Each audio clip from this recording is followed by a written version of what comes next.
Alors pour le moment, on continue de traquer les contaminations par les tests, bien sûr, et par des chiens renifleurs aussi. Oui, assez vite dans cette crise, l'idée avait été lancée d'utiliser les chiens pour détecter le Covid. C'est enfin en place à Marseille. Les marins-pompiers ont formé 2 de leurs chiens.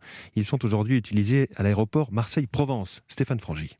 Une présence inhabituelle dans la file d'attente de la police aux frontières, un berger hollandais, Inslag, au pied de son maître.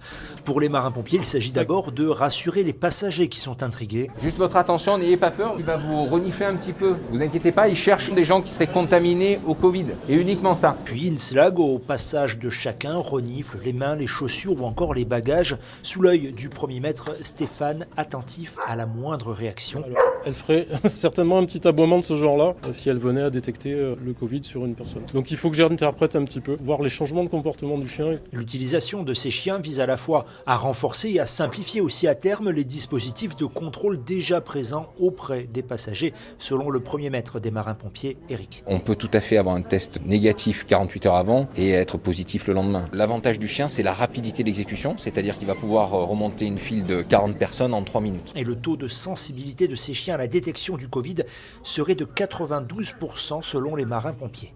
Marseille, Stéphane Frangy, Europe 1.